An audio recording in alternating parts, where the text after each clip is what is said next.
ধানমন্ডি ৩২ নম্বরের শেখ মুজিবুর রহমানের বাড়ির পেছনে ৬তলা ভবনটি ভাঙা হচ্ছে। সেখান থেকে বিভিন্ন জিনিসপত্র ভেঙে নিয়ে যাচ্ছেন অনেকে। বৃহস্পতিবার ৬ ফেব্রুয়ারি বেলা ১১টার দিকে এমন চিত্র দেখা গেছে। এ সময় ধানমন্ডি ৩২ নম্বরের বঙ্গবন্ধু স্মৃতি জাদুঘর ভাঙা হচ্ছিল। বেলা ১১টা পর্যন্ত বাড়িটির অনেক অংশই গুঁড়িয়ে দেওয়া হয়েছে। সরেজমিনে দেখা গেছে পেছনের ওই ৬তলা ভবনে শত শত মানুষ ঢুকছেন। কেউ কেউ ভেতর থেকে জিনিসপত্র নিয়ে বেরিয়ে আসছেন, আর ভবনটির ভেতর থেকে হাতুড়ির আঘাতে নানা কিছু ভাঙার শব্দ শোনা যাচ্ছে।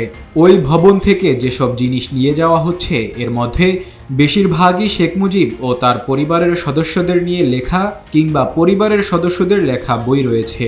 কেউ এসব বইয়ের কার্টন নিয়ে বের হচ্ছিলেন, কারো কারো হাতে ছিল কয়েকটি করে বই।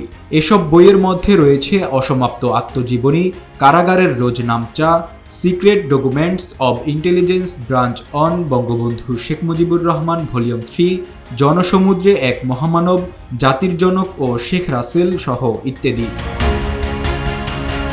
ভেতর থেকে ভাঙারি পণ্য হিসেবে বিক্রয় করা যাবে এমন স্টিল, লোহা ও কাঠের নানা কাঠামো ভেঙে যে যার মতো নিয়ে যাচ্ছেন অনেকে।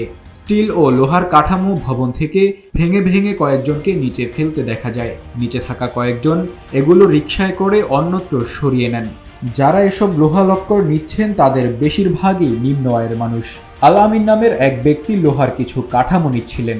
এসব নিয়ে তিনি কি করবেন তা জানতে চাইলে তিনি বলেন, ভাই বিক্রি করে দিমু, সেই টাকায় ভালো মন্দ কিছু খামু, মুরগি পাইলে মুরগি, গরুর মাংস পাইলে গরুর মাংস কিনে খামু, এছাড়া আর কিছুই না।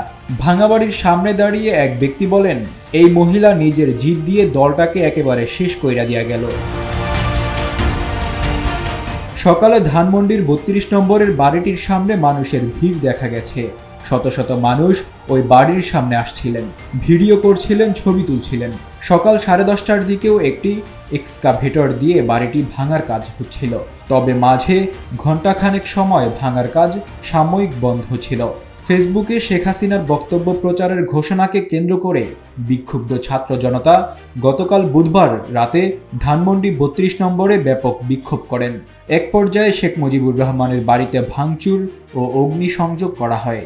জুলাই গণ অভ্যুত্থানে গত ৫ আগস্ট স্বৈরতান্ত্রিক আওয়ামী লীগ সরকারের পতন ঘটে। অভ্যুত্থানের ৬ মাস ছিল গতকাল। এদিন রাত ৯টায় নিষিদ্ধ ছাত্র সংগঠন ছাত্রলীগের ফেসবুক পেজে শেখ হাসিনার বক্তব্য প্রচার করা হবে বলে ঘোষণা দেওয়া হয়েছিল। এ ঘোষণাকে কেন্দ্র করে গতকাল দিনভরই সামাজিক যোগাযোগ মাধ্যমে উত্তেজনা চলে। বৈষম্য বিরোধী ছাত্র আন্দোলনে অংশ নেওয়া অনেক ছাত্র জনতা ও অনলাইন অ্যাক্টিভিটিস্ট ফেসবুকে ধানমন্ডি ৩২ অভিমুখে বুলডোজার মিছিল এবং মার্চ টু ধানমন্ডি ৩২ কর্মসূচির ডাক দেন। Desk report, public post, Dhaka.